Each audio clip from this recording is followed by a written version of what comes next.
life can throw you some curves. And it's not just the things that you see coming, but sometimes it's the things that you didn't see coming that hit you out of nowhere, that set you back in such a way that it seems like you can't get over. I was in my comfort zone. I was doing just enough to get by. I was working on a job. They paid me just enough to keep me from quitting, and I worked just hard enough to keep from getting fired. I was called. I knew I could do more. But when my mama died, it took something out of me. When I went through a divorce, it took something out of me. When my best friend died, it took something out of me. I paused. And somebody said that life is like an onion. You have to peel it one layer at a time. And sometimes you cry. Life's going to happen to you when you have a dream. You're going to get slapped around. And don't take it personal. Don't ask, why did this have to happen to me? Why not you? Who would you suggest? You want to give us some names, some email addresses?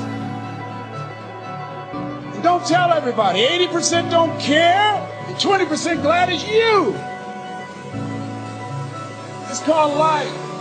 Suck it up and move on. Get over it. No one's coming to save you.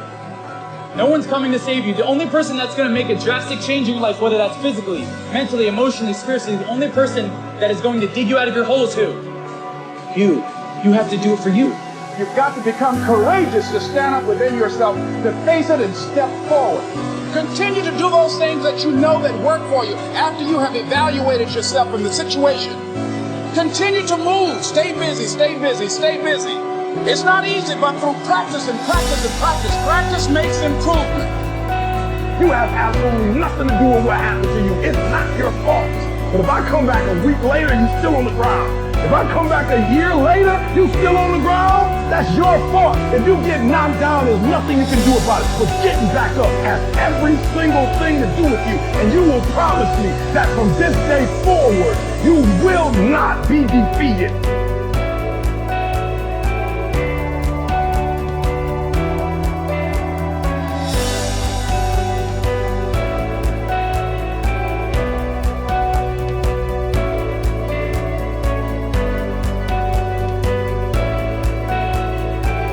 All of the people that I know who have become successful in any way use a structured means to organize their time. They have lists of things to do, like they have every day, there's a list of things to do that day.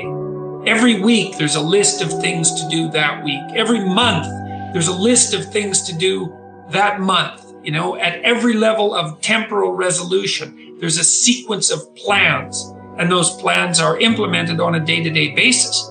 You cannot be, and successful isn't the right way of thinking about it, because I'm not thinking about, I'm not really thinking about rising up the corporate ladder. You know what I mean? And that's sort of what success has come to mean in our culture. That isn't what I mean. You can't have a life that you're going to find acceptable without that, because you need the vision and the plans to give you purpose and direction. That's where all your positive emotion comes from. All your motivation is laying out plans that are worth attaining and then observing yourself moving towards them. That's the source of most positive meaning. And then also, without that structure, you're so lost that you're going to be anxious and overwhelmed. It's really like being in a foreign country, like isolated and alone with no map. I don't know where the hell I am. I don't know what the hell I'm doing. The rains are going to come, the storms are going to come, and maybe it's winter, and I don't know where I am or where I'm going. If you want to build a winning attitude, you need to take time, and this is probably going to surprise you, based on what you've heard me say so far, but you need to take time to be quiet. You need to do it at least 4 or 5 times a week. A lot of people say, well, that guy keeps talking about time for this and time for that. I don't have time for all of these things. Let me tell you how you can create an extra 3 hours every day of your life, guaranteed. over 70% of all of the time spent watching television, you're watching things you have no interest in watching. Let me encourage you to do this. Take a slow, lazy, drifting, absolutely meaningless walk. Just almost go to sleep on the walk. Not an exercise walk, you need to do those too, but a very quiet walk. Pick out a place in your home where you can be absolutely quiet on occasion. If you have to get up 30 minutes earlier, that's wonderful. I don't know why, but I seem to wake up earlier in the winter months than I do in the summer months. And when I get up, it's pitch dark. I have a nice little office. I go in there and I turn on the gas log. And I sit there.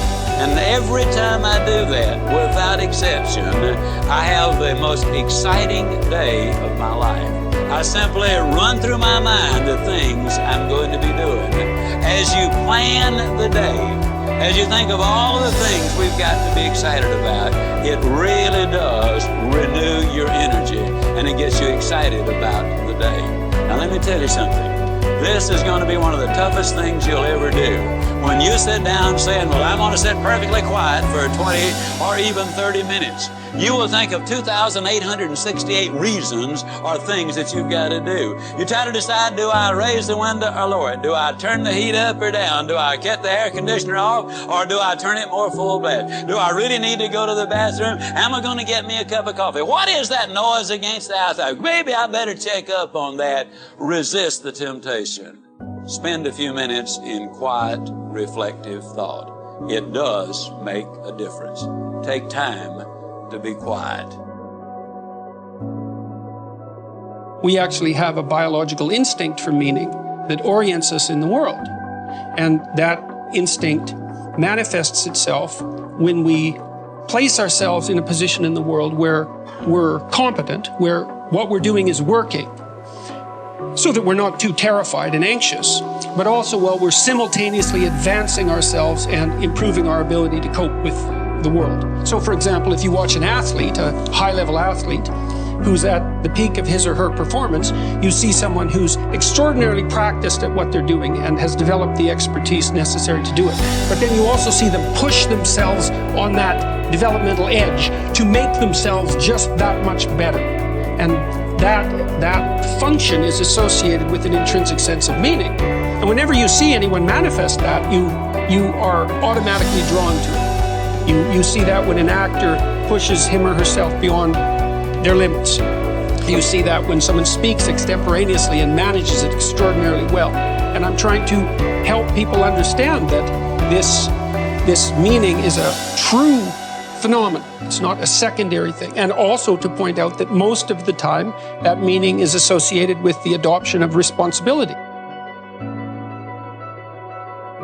Well, you know, there are remarkable people who come into the world from time to time, and there are people who do find out over decades-long periods what they could be like if they were who they were, if they spoke their being forward. And they'd get stronger and stronger and stronger, and we don't know the limits to that. We do not know the limits to that.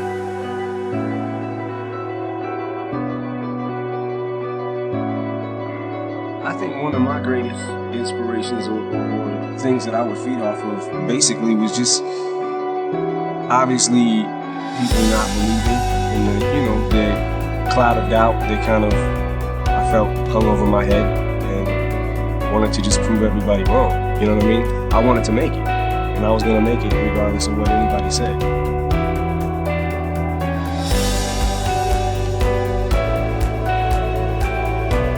I outlasted the pain. When I was sleeping in those abandoned buildings, I kept telling myself, one day you'll be a homeowner. Every time I walk into that abandoned building,